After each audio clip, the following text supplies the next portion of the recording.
Good morning. Welcome to the Unity's New Thought and World Religion class. So, my name is Wendy, and Your mic is. we'll start again. Can you hear me? Yeah. There we go. Okay, back again. Welcome to Unity's New Thought and World Religion class. My name is Wendy, and today we're going to be talking, the title is Virtual Reality. So I'm going to kind of start by giving you the rules to this virtual reality game. And number one, only you can choose to play. Nobody can make you play this game. And you play it because you love the game, because you want to play. That's the only reason to play the game, the only reason at all. Number two, once you hook up, I don't know how many of you've ever used those virtual reality things. I haven't, but I've watched what they look like. But it's kind of like, once you hook up to it, once you put the game on and you're hooked up to it, it feels absolutely real. And this game actually is like absolutely real to the max. So you're there. Everything, you can feel it. If there's a breeze, you feel the breeze blowing. If there's a hot sun, you feel the heat of the sun. If somebody kisses you, you feel that kiss. So, okay, so rule number 3, you're the one that gets to pre-program the game. So before you enter the game, you get to choose the type of story. And now, from what I understand about the one virtual reality, you're not programming the game. You bought a program. It was somebody did a program, and you're playing that program. But in this, for this game, you're the one that programs it. So you're going to choose the type of story you want. You want a love story, an adventure. You're the one that gets to choose that. And you choose your character. You choose the traits, talents, and skills that your character has. You also choose your background. I think we give him one of those. There you go. You choose your background, so you're going to decide, when I go into this game, am I going to be rich? Am I going to be poor? Am I going to have some disability? I'm going to be in an abusive family. You get to choose all of that. And you get to choose the important elements of the game, like what country do I want to be born in? Am I going to be intelligent? What kind of desires am I going to have?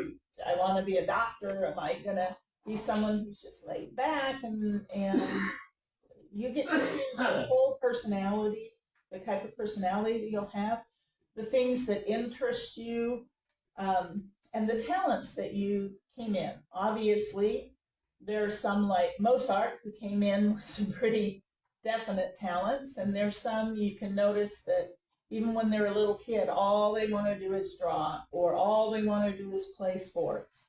They've come in with a talent, come in with something that they love and just want to make bigger and stronger. You also get to choose what kind of problems and challenges that you want to have in this game. And there's lots of those. There's lots of possibilities with that. You could be someone that says, I want to get to the top of the heap, whatever heap that is, whether it's a company, and my challenge is making it to the top. You can be someone that says, I want a large family, but I'm going to make it difficult to have children. And so I'm going to have a challenge in order to do that. So that was one of mine in this life. I wanted 12 children, and I created a body that had a real rough time doing that. And so, but I got my 12 children. Some of them, I just got some of them by having a second and third marriage. So that probably was one of my challenges in here. So number 4, everything and anything can change within this game because it is totally interactive. So just by playing the game, you're constantly resetting the possibilities with your focused attention. So it's constantly changing. Number 5, you are always creating with your mind and with your attention. However, it's designed so that it seems very physical and very interactive, and if it seems like there is a very powerful cause and effect within the physical arena. But the truth is, it's your mind and attention that are making the changes that happen. You're just playing the game in a physical way. So number 6, the game has a built-in guidance indicator. It lets you know when you're kind of going off course of the goals that you have set, that you want. It's not like there's this set of goals that everybody is either good or bad, or it's a set of goals that you've set for this game that you're playing, that you programmed and that you've chosen to play. So if you start to move, you'll get feelings of not feeling happy, not feeling good. The feelings inside of you are going to let you know that. And it's kind of like that old game where you go in and you're blindfolded and you're hunting for something, and there's somebody there. When you're moving toward it, they go, you're getting hotter, hotter, hotter. And if you're moving away from the thing that you want to get, you'll hear that voice going, colder. You're getting colder. You're not going there. Well, it's the same thing with the feelings. In this game, the feelings are what indicates. Let you know, so you're not just left on your own. Now, the other thing is, it's always your choice when you're going to stop playing this particular game. You're the one that gets to choose when you take off the game and decide not to play anymore. One aspect of this game that's kind of really fun, and a lot of us really like, is that we can hook up with other players and interact with their character. Okay, so their influence and the things that you see happening with their characters can add new elements that make this game more interesting. It might be something you wouldn't have thought of yourself, or a different direction to go and focus. However, it's important to understand that you have no power to control the other player's game, the other player's adventure. They're the one that's creating that with their mind and their attention. They're playing their own game, just joining with you, and you're sharing. And no other player has any power to step into your game and change anything, do anything. You're the one that's doing it. It's your thoughts, it's your attention that's creating what's happening and what's possible in your game. And one of the things too is, if you decide to play this game, playing this game never can do anything to diminish your real life or your real self. It's like sitting down and playing a board game. If you lose the game, you're not a loser. You didn't lose. It didn't change you into something awful. You just played the game, and this is how the game ended, and then you go back to your life and you live your life. The other thing is, this game never robs you of time. So even if you play a game your game lasts 1,000 years, like someone like Methuselah lived 1,000 years, even if it did, there's not one moment of time that's lost in the reality of who you are. So you never lose time. It's not like you go, oh, I can play this game or this game, but if I play this game, I can't play that game, or I'll lose something. You never lose anything by playing the game. It's just a win-win situation. And every time you play a game, you add your adventure and experiences to this huge possible library for others who want to play a game. They can go, and now they have access to everything that you put in there. And when they start to program their game, they may go, ooh, Elby chose this. That looks like fun. I think I'll put that into my game this time. I'll try that out. And so the last rule is, once you create a character within the game that understands that they're playing the game, that character can then consciously reprogram any aspect of the current game while you're in it. Where normally you pre-program the game,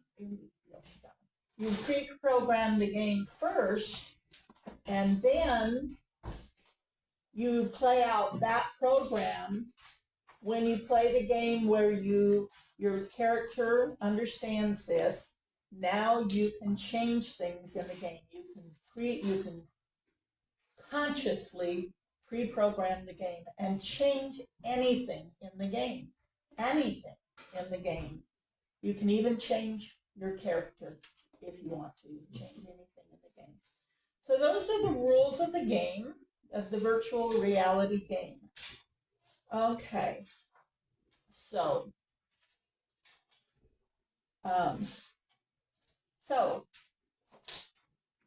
what I want to say now is that we do not have to hook up and try to play this game right now, because we already have. This is the game we're playing. This is the rules that we're playing by. This is who we are.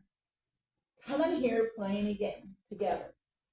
And some of the characters, I don't know if any of you have seen the Jumanji movies, but I love those. And in the Jumanji movies, they are in the game and they're playing a character in the game. And some of the characters in the game are like Nigel. He's the one that tells them the rules. Okay, what's going on? He says the rules. Well, if they ask him something outside of his programming, he can't answer, because he's just a character in the game that was created in the game to talk about the rules, and that's all that character does. Okay, but there are others in the game that have come from the outside into the game, and they're not just a set. They're not a set character that can only play a certain way. It will only go back to the programming. And that's in here where we said you can hook up with other players that are playing the game. That's someone that would be in the game. So if you saw Jumanji, there's the 4 main characters that come in. Then there's the character that could come in a lot earlier that was already in the game that they end up hooking up with. And that character can make choices independent. Can do different things. He's also playing a game, okay? Playing his own version of the game.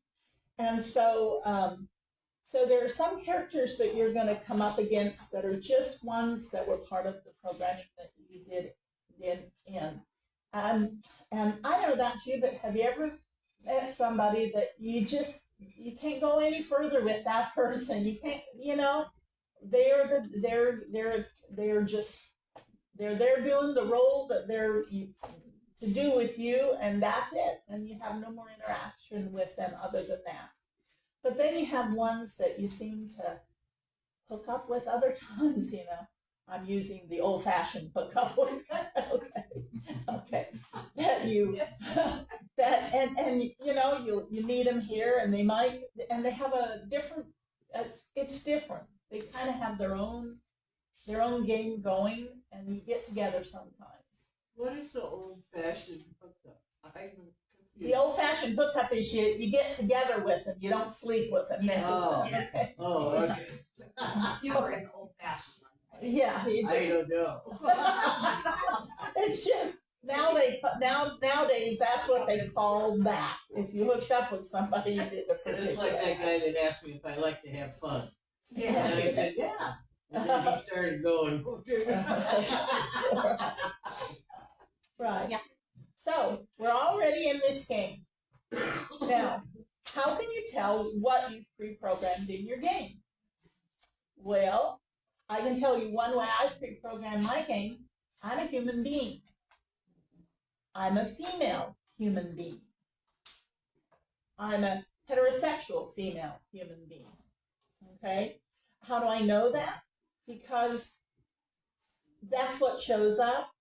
That's what I'm comfortable with. That's what I identify with. Okay? Some of the challenges that I set up in my game, I came from abusive background. Okay? That created certain mental conditions that I had to overcome. And like I said, I had some things in my game that I created some challenges. I wanted 12 children. From the time I was very little, when I was almost could talk and I played with them, I always wanted 12 of them. I wanted 12 of them.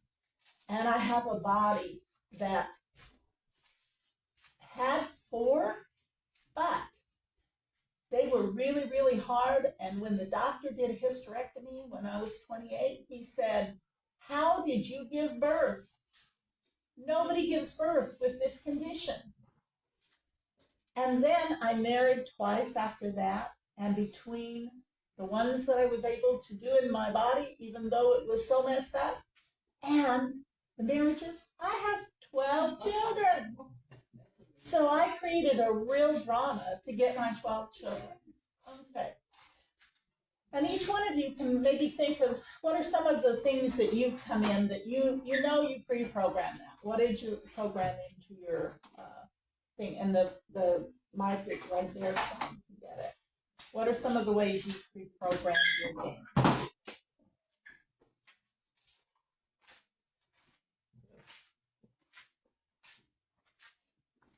Okay, Elby? Well, okay. Well, I pre-programmed coming in with both of my grandmothers being Christian Zionists, being metaphysical. Both of my parents following that path.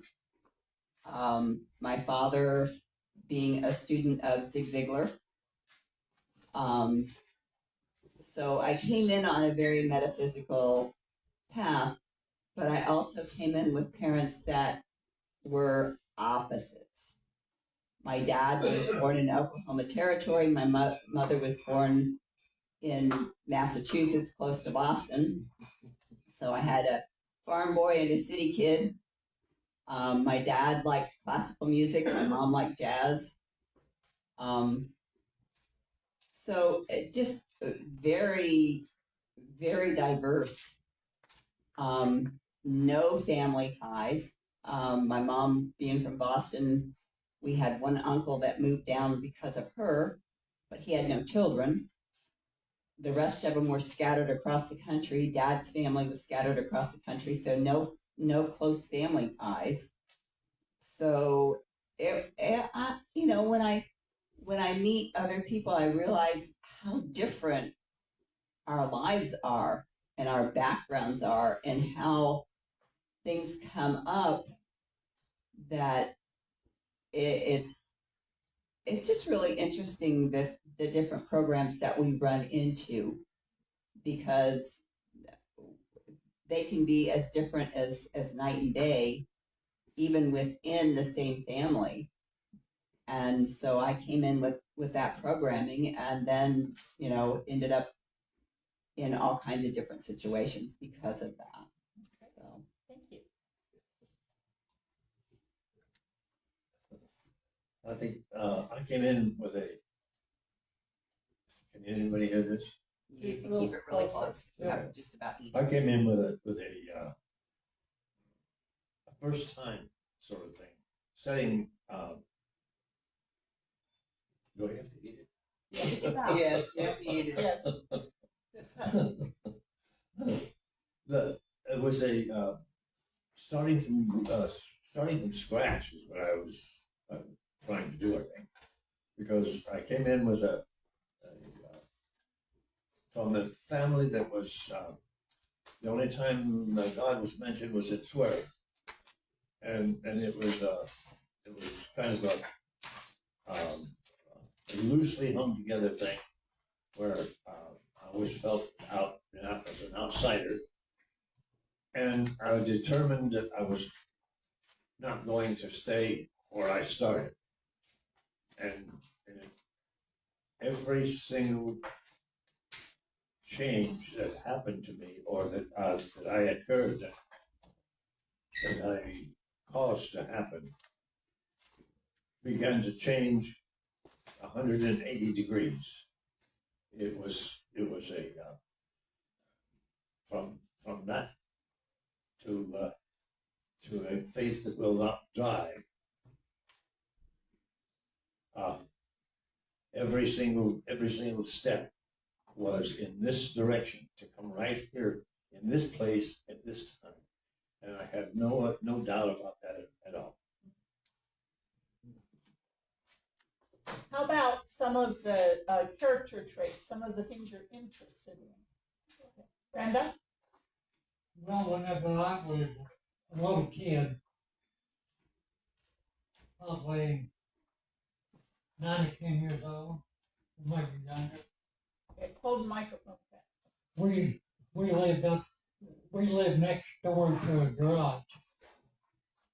So I had this fantasy that I would one day take a big diesel truck apart and rebuild the engine and put it back in and make it run. So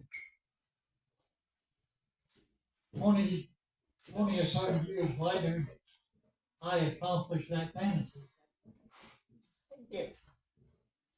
Anybody else have any things that character traits that have been with them that they know? So my growing up, my grandma and my mom were always doing kind of creative, crafty arts kind of things, and I never really put that together.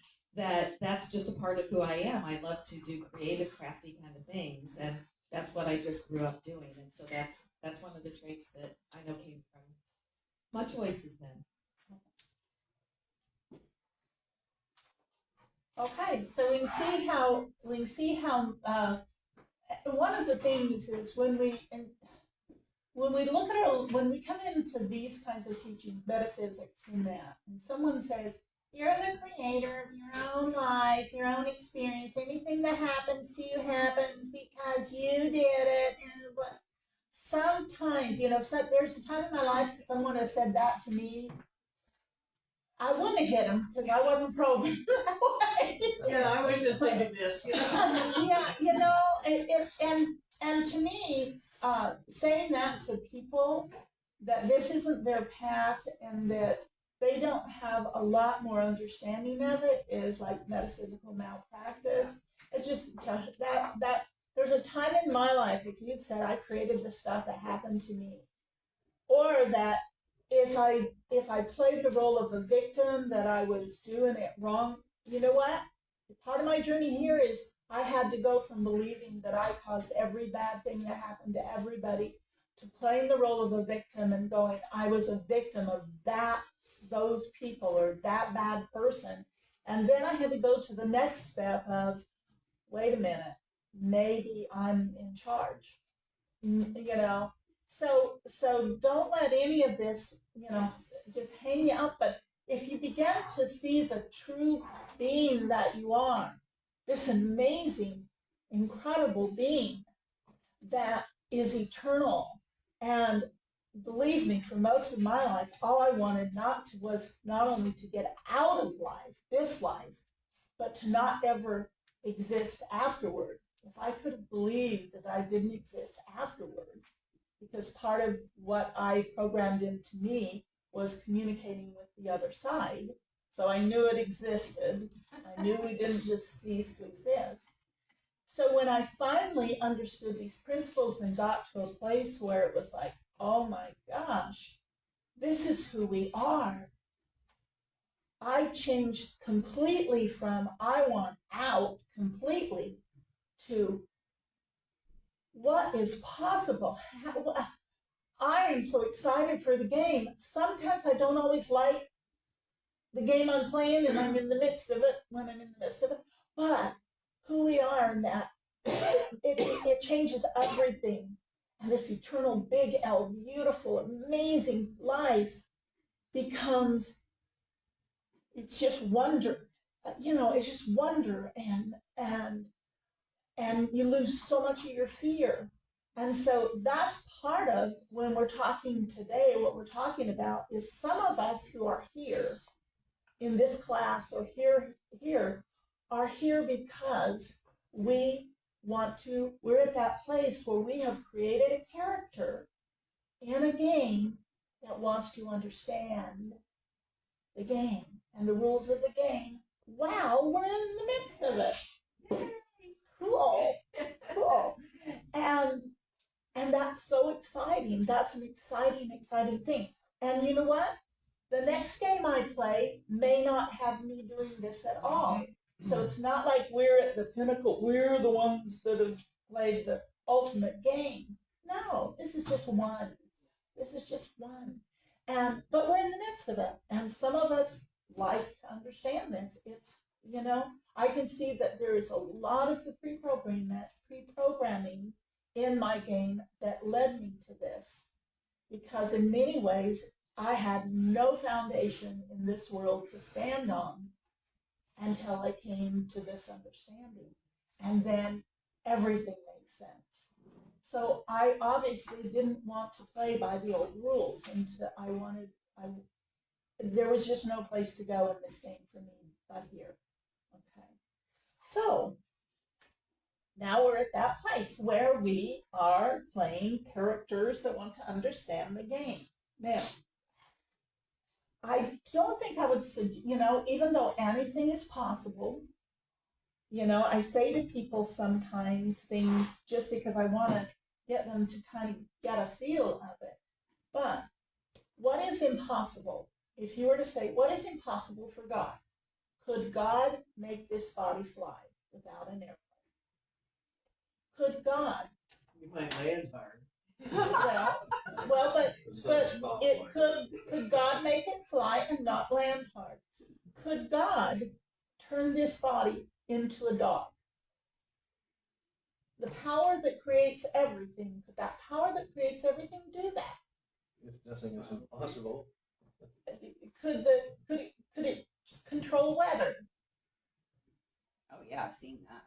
Okay. So what I'm trying to get you to feel is that there really is nothing that can be thought of here that we cannot do. However, my suggestion would be not to try to turn your body into a dog to start with. Okay, that's probably like you might want a little bit more practice with these things before you try to do really tough ones. Okay, unless it really speaks to you. All things are possible, but is it relevant? I think in this instance it is. Yeah. I think it is because we're talking about being characters in a game that want to change the fundamental aspects of the game. So is being a dog or turning into a dog relevant? If somebody wanted that, absolutely. Like the changes I would want to make in the game are not necessarily something that would be relevant to anyone else. I was just going to say, we've seen kids today that they call themselves furries. And they literally, wear outfits that are a dog or a cat. So it's, that's the first thing I thought of is that it's relevant to them. There you go. Tamara had her hand. Oh, okay, go ahead. So that was kind of on the lines as I was thinking. There's a question that I had for you kind of at some point touch a little bit on that my first thought was a child would be inclined to like want to be a dog if they knew how to play with this, more. And on the note of children, the part that you were talking about that we wouldn't like it if somebody said you created this, and I was thinking about how we got untrained how to be aware of it and consciously cooperating with that as children when we're like, you eat those green beans whether you like them or not. And a lot of things that get done to children that teaches them not to be able to be in touch with and aware of that they have any power for their own process. So that's just an interesting thought came to my mind to if you could share on touch on at some point about the difference in how children know and learn, how we help them, how we could help them if we were conscious, but how we kind of didn't get that as children starting out as a key factor in the consciousness of it. Okay, just before Susan talks, I'm just going to quickly address that. In this game, remember, was a child thrown into a family or a situation or a type of family that did someone just say, okay, you're going there? And you went, no, I want these kind of. Remember, we programmed the game coming in. So we don't know, not every child came in wanting what we think we want for them. There's different games. There's different, they have different goals. The family they're coming into is going to assist them with those goals. And so, that question for yourself to put into the world might be part of your goals and your programming. And that's beautiful. But the idea that we have to control everybody else's program, the programming, how they came in, and control it all, we can't do that. If we interact with others, we have no control over their adventure, over their play, and I think that's a good thing. That doesn't mean we can't have play the game of helping. Okay, I'm not saying that. I'm just saying, remember what we're talking about here is a game that is way beyond just this physical world, just this physical limitations. This is a game that we can do anything. Go ahead, Susan. If you remember still. Well, I was going to mention something about the weather. My dad could control the weather. He was into metaphysics. I was raised around it a little bit. He was into Scientology back in the 50s. And there's a couple of times that I know of specifically where I asked him to control the weather, and he did it. One was at a pop festival, and it was I asked him to make it a nice day, and he forgot till noon, and it poured rain till noon, and at noon the sun came out. And the other one was at his funeral service. It was up at Unity of Kansas City, and I was planning on sprinkling his ashes in the rose garden up there. And I mean, it's raining cats and dogs. It's pouring down during the service. And I'm going, okay, Dad, do it. Come on, you got to do something. Make this weather better so that I can get out there and sprinkle your ashes. And right at the end of the ceremony, when we were to go out, it changed from pouring down rain to beautiful snowflakes. Yeah, and another thing about his funeral, my mother always yelled at him, "You're going to be late to your own funeral." And he was determined not to let her be right, because we're sitting in the minister's office at like 5 minutes to 3, and the thing's supposed to start at 3, and Dad's ashes weren't there yet. And the guy walks in the door at 5 minutes to 3. Oh my. And I just cracked up. I said, "Well, Dad, you made it. You weren't late to your own funeral." Okay. Well, I was in Guatemala on a mission trip, and we were on the roof of a 3-story building was where they had us talk, and we were talking to these men that were in a halfway house, and we saw the rain clouds coming, and we busted those clouds, and there were 2 or 3 of us, and we didn't know that the other one was doing it. But after we left and we were in the bus and we started talking, we were like, man, I was, working on those clouds. And they're like, yeah, we all did. And they didn't come that way. I had a pastor at the church that I was going to at that time that he had gotten a new car and it started hailing. And he told the hail it could not touch his car. And he and his son were standing at the door watching, and the hail it dropped everywhere except not one piece touched his car. And his son was saying, Dad, how do you do that? And he's like, I have the authority of a believer. And he had read that book by Kenneth Hagin, and he just took it. And when it really hit home for him the first time that he had that authority, he was a police officer in, I think it was Liberal, somewhere in way western Kansas. And when the trucks were coming, he had to step out in front of the traffic and hold his hand out and stop the traffic to let other people through. And he was like, oh my gosh, he was ready to jump out of the way in an instant if that truck didn't stop. And he said, he held up his hand and the truck stopped, and he goes, wow, this uniform has authority. And then he read this authority of the believer.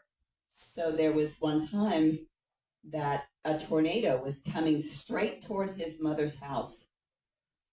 And he just stood up. He wasn't there, but he talked to his mom. And he just said, you cannot touch my mother's property. And that tornado turned. It went south. As soon as it got past his mother's property, it turned back north and went back into its track. And we saw this. He did this time and again. At one point, he was working a job where he rode a bicycle to work. And he said, never did he ever have to ride in the rain. He said there were times that he rode his bicycle home for lunch, and it would start raining and he'd take the car back. Or it would be raining and it would stop before he had to go. And I sat under his teachings for 2 or 3 years, and he was constantly controlling the weather.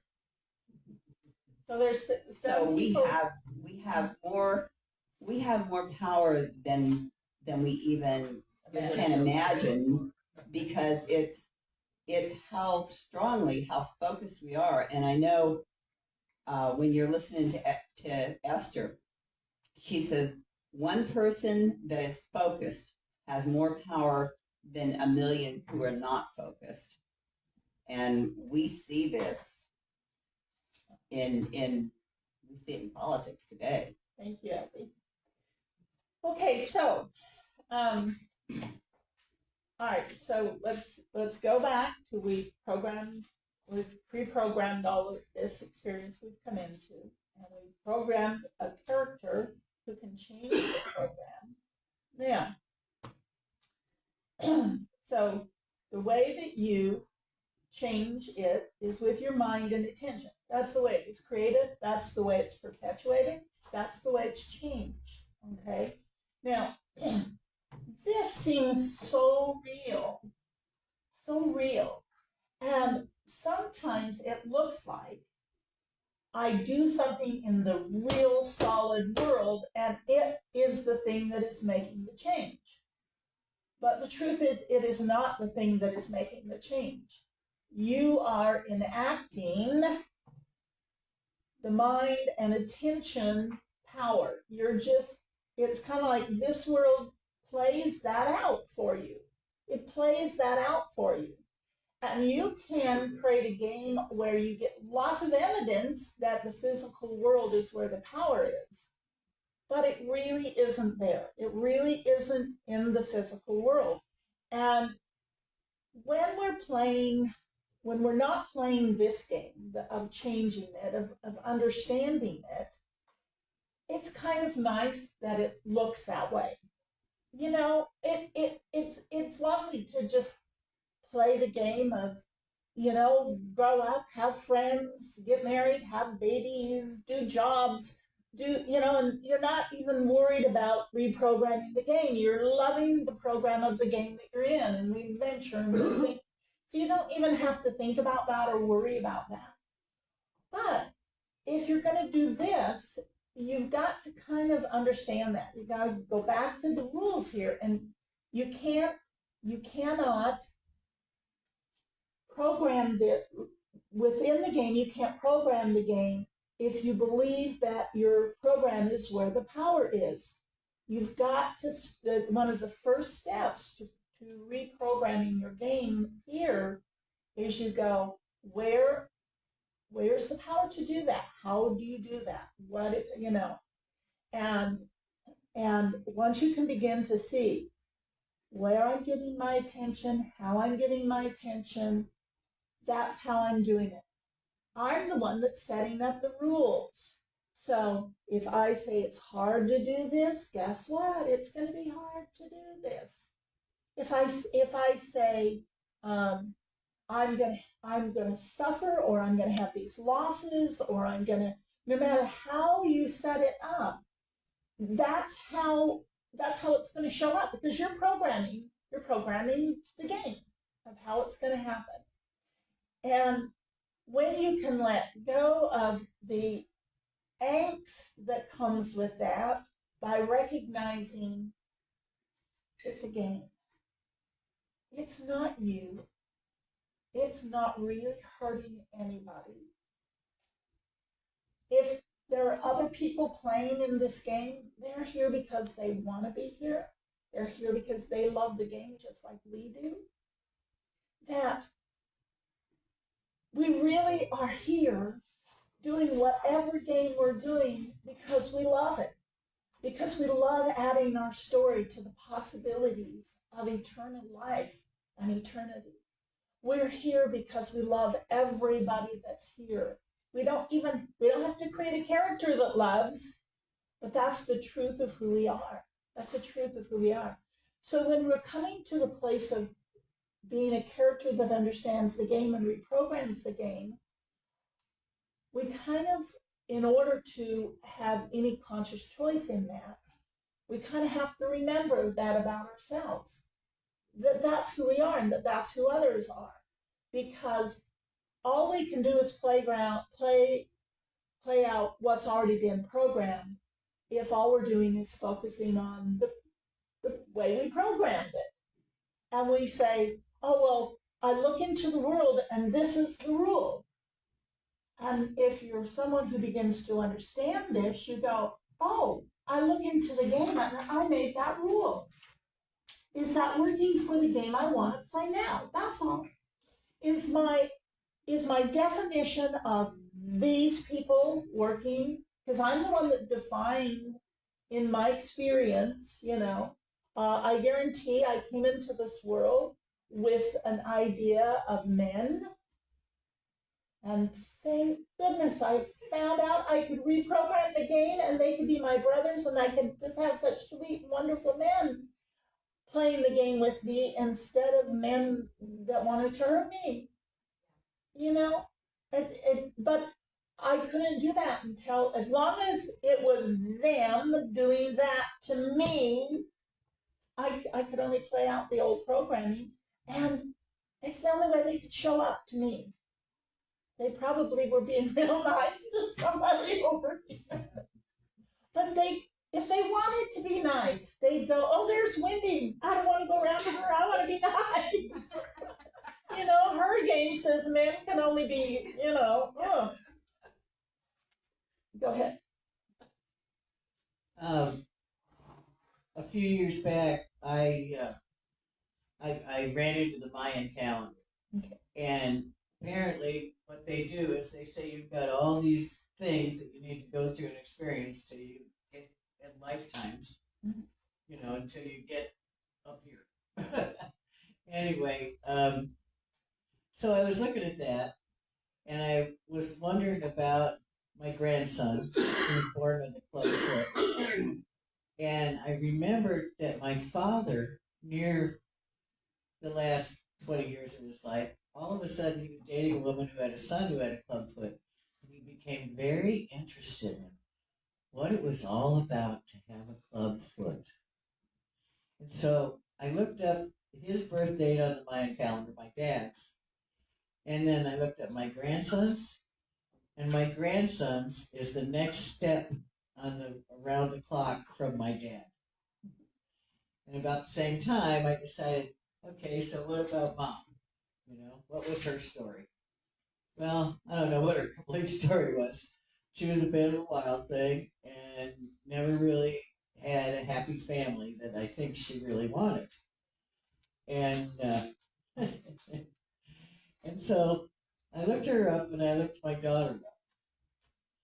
And mom stopped in this household, you know, or this space around the Mayan calendar. And my daughter was born in the next one. And that was the happy family. My daughter's got the happy family. And your mom's already died. And my mom, oh yeah, mom had died. So, so remember we can use elements from our old stories. Remember we have all that available. Sometimes we want to continue stories on. I'm also just going to, just for the sake of really getting the power within this of the mind. There's wonderful, wonderful things that we have created in our stories that we have given power to. We've said, this is what this does in my story, this is what, but just remember, we're the ones that's given them power. There's nothing in the manifest world that has power to do anything in and of itself. And if you can begin to, and I know sometimes that's challenging, particularly for some of us who have had experiences in when I practice Native American spirituality, there's a lot of belief in power within plants, within animals, within, you know. And again, I'm not saying don't let that be part of your story, because that's wonderful to have, to assign things to help us and let them do the work. But we're really the one that created that in there and can change it. And that's why one thing will work for one person and it doesn't work for another person. You know, it's like when I was really into stones or something, you know, you'd have one stone and this would take pain away instantly. And I could have, you know, somebody else would say, well, I tried that, it doesn't do anything. You know, that, and we have lots of cases of that where somebody tries one thing, it works, and, you know, another's don't. So we're going to get back to, okay, we're these characters now who want to consciously reprogram an aspect of the game in the midst of it. All right, so one of the real tricky things that happens when we move into this part of creating is we go, yes, we create it with our mind, we create it with our attention, but I need to change this that's happening in because it's bad, it's wrong, that person's wrong, that thing's wrong. There's something wrong in the world that I've got to fix. You can create anything. You can, and you're going to spend all your time saying, I got to fix this broken thing that I created with my mind and attention, and I'm going to give all my mind and attention to this broken thing. And we're gonna get groups together, and I'm gonna teach them how to meditate and focus on stopping that person, and so we're giving all our attention and our focus onto the thing we don't want to continue to create. When we have the power to create and experience anything, to change anything, to change the rules. And so I'll give you an example in my own life. Okay. Creating things, money. If I wanted $1 million, I know I could do it right now. I know I could. Changing and creating a relationship. Every woman should get to be married to this man right here. Every woman should get to know what it's like to be married to someone who adores you, who loves to be with you. We're together all the time, who just values everything about you and makes you feel like a 10-cow wife. You know? And so got that. And then it comes to my physical body. And every time I have been able to lose 200 pounds in 2 months. It is a physical, medical impossibility. I have been able to run 10 miles weighing 500 pounds. It is a medical impossibility. Okay? I'm just having multiple personality disorder. I have had a focused consciousness within me ride on a roller coaster where I have a hard time sometimes just with things moving in front of me because of motion sickness. And been able to see that just a shift of consciousness in the same body can ride any ride and not get sick. Okay. But when it comes to weight and my body and weight, it's almost like there's this inside of me that says, I hate this stupid game that we women play and that men play, that we've got to look like we're 18 years Twiggy. old and Twiggy or whatever. In mine was Twiggy. I wasn't a Twiggy when I was 10.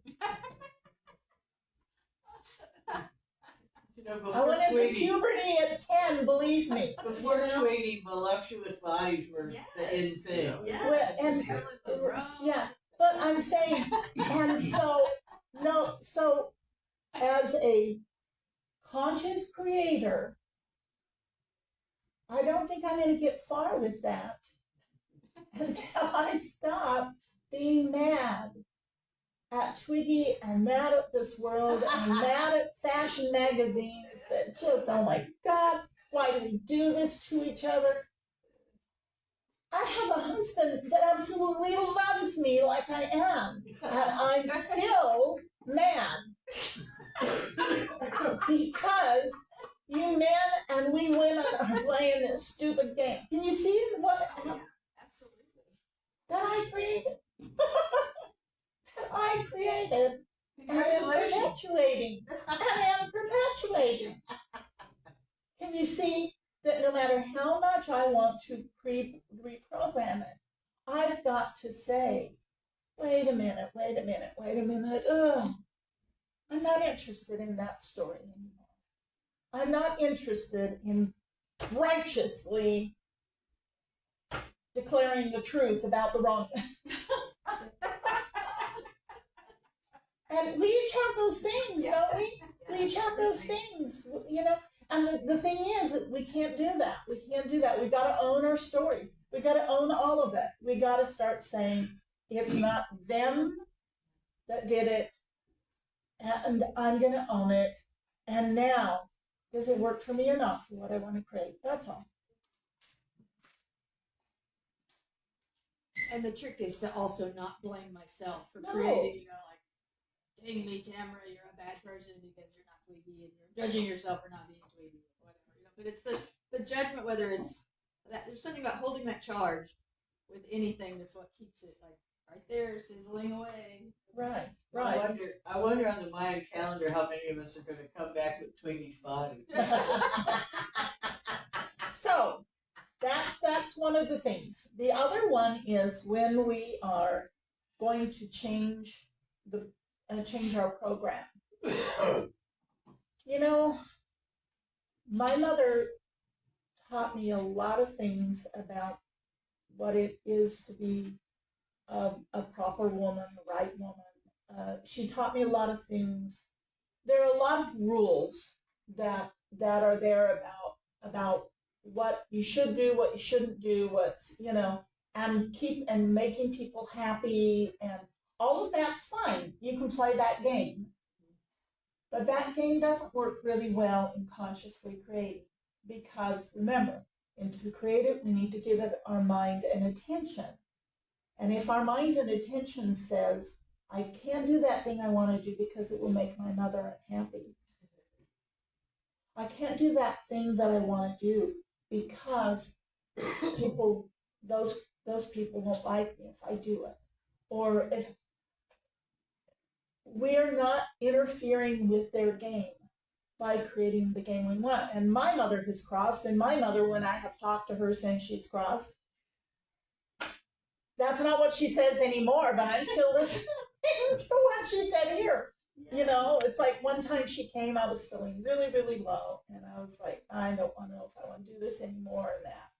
And it's funny that my mother, who this woo stuff would never have done, her spirit comes and she comes to me and she said, you know, Wendy, there's nothing that you want to do over here that you can't do where you're at. You know, but which mother do I listen to?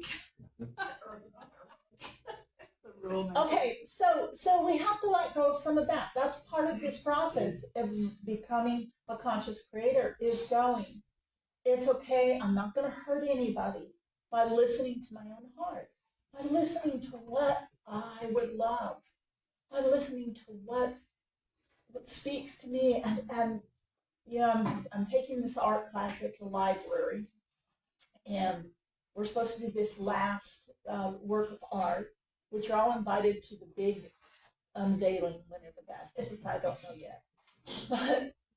But the last, we're supposed to do things that wonderful, that make us feel wonderful. And I started thinking about it, and I thought, I can't really think of a lot of things. And I started thinking, and it was like, guys, I am a dancer. I love to dance. We went to the grandson's wedding, and it was a Dungeons and Dragons wedding. And I'm this heavy, and I haven't really danced in a long time or anything that. And they got up dancing. I danced for 2.5 hours nonstop and didn't even get sore or tired. So, is that part of me? Is it? That's So the thing we think about and that we love, the thing that just we go, I love metaphysics. I love these teachings. I wish that I could give every one of you what I feel and know in here. I wish I could give it to the whole world.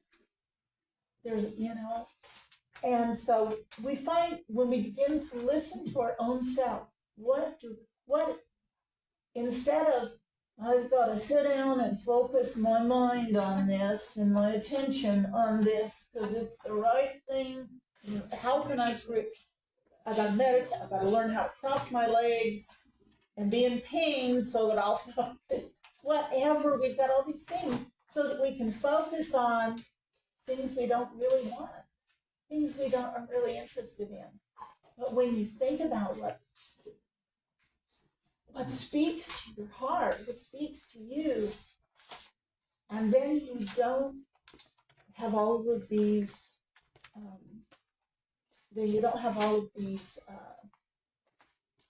rules and things that you made, and you let go of all of that, and you focus. Now you're ready. Now you're ready. Now you're ready. And then all you have to ask yourself is, am I ready to change my game? Am I ready?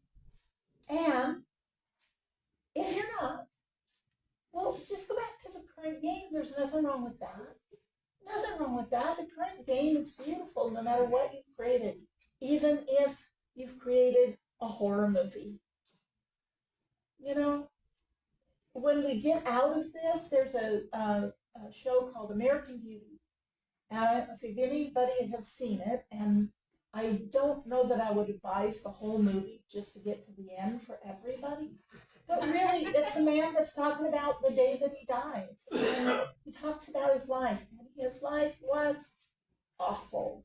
And just everyone in it, his wife and his family, and it just was, it wasn't horrible abuse. They were just not nice people. I mean, it's just in the end, he's gonna try to seduce his daughter's friend, and there's all these, and then he gets murdered.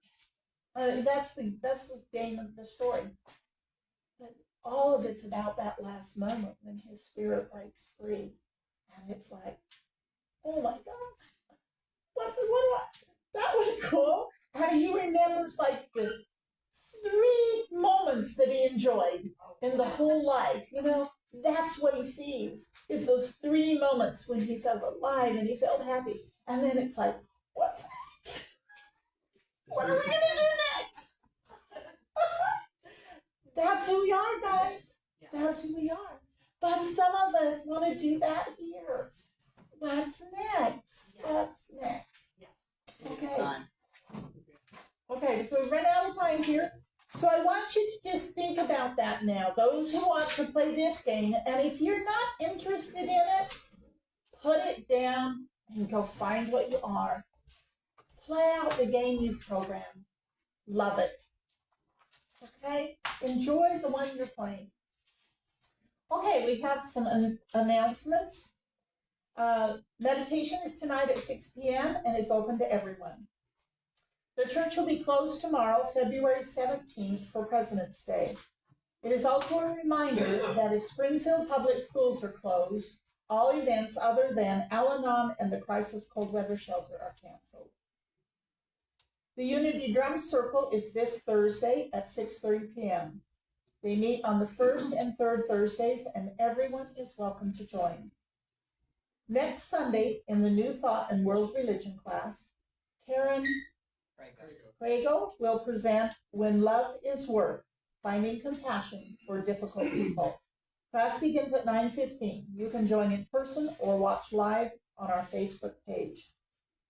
Planet Unity is our annual Earth Day celebration and our biggest fundraiser. Our vision for this event is to create a connection with our community by raising awareness of the importance of the environment through education, fun, and music. If you would like to help us do that, please stay for the planning meeting right after the service today. We are seeking sponsors and vendors for this event. Please share our event info with anyone you know who might be interested.